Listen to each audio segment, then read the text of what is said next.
Hi friends, ఎలా ఉన్నారు? Welcome to Ramyaraj DP channel. ముందుగా మన ఛానల్ని చూస్తున్నట్లయితే ప్లీజ్ లైక్ చేసి సబ్స్క్రైబ్ చేసి పక్కనే ఉన్న గంట సింబల్ని క్లిక్ చేసి ఆల్ అన్న ఆప్షన్ క్లిక్ చేయగానే మేము పెట్టే ప్రతి నోటిఫికేషన్ ముందుగా మీకు వస్తుంది. శ్రీమద్రామాయణం సీతాదేవి వృత్తాంతం. జనక మహారాజు మిథిలా నగరాన్ని రాజధానిగా విదేహ రాజ్యాన్ని పరిపాలిస్తున్నాడు. ఆయన గొప్ప బ్రహ్మజ్ఞాని, రాజఋషిగా పేరుగాంచాడు. ఆయన సంతానం కోరి ఒక యజ్ఞం చేయతలపెట్టి యజ్ఞభూమిని దున్నుచుండగా నాగలిచాలులో ఒక బంగారు పెట్టి దొరికింది. ఆ పెట్టెను తెరిచి చూడగా అందులో ఒక పసిపాప ఉంది. చంద్రబింబంలా వెలిగిపోతున్న ఆ పాపను సాక్షాత్తు లక్ష్మీదేవిగా భావిస్తూ సంతానం లేని జనకుడు అమిత ఆనందంతో ఆమెను పెంచుకున్నాడు. నాగలిచాలులో లభించినది కనుక ఆమెకు సీత అని నామకరణం చేశాడు.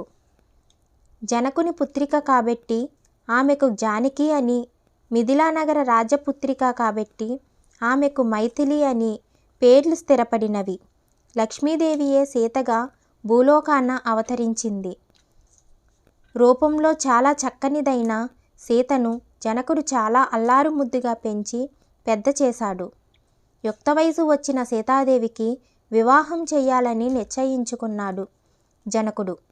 సీతకు తగిన వరుని కోసం వెతకసాగాడు. జనక మహారాజు ఇంట్లో తన పూర్వీకుల నుండి లభించిన శివధనస్సు ఉంది. అది ఎంతో బరువైనది. మహాపురుషులు తప్ప దానిని ఎవరూ ఎత్తలేరు. ఒకరోజు సీతాదేవి తన చెలికత్తెలతో ఆటలాడుతూ పూబంతి చెండు ఆ శివధనుసు కిందకి వెళ్ళగా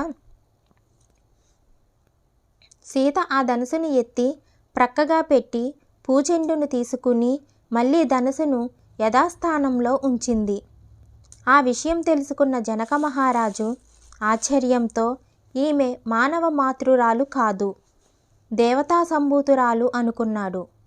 సీత కోసం తగిన వరుణ్ణి ఎంపిక చేయుటకు సీతాదేవే సహకరించినదిగా భావించి శివధనుసు ఎత్తి ఎక్కుపెట్టిన వీరునికి సీతని ఇచ్చి వివాహం చేస్తానని ప్రకటించాడు.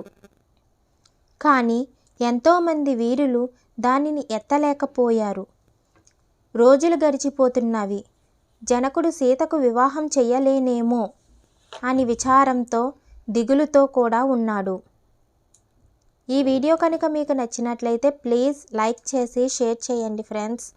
ఇంకా ఎవరైనా మన ఛానల్ని సబ్స్క్రైబ్ చేసుకోకపోతే ప్లీజ్ సబ్స్క్రైబ్ చేసుకోండి. Thanks for watching friends.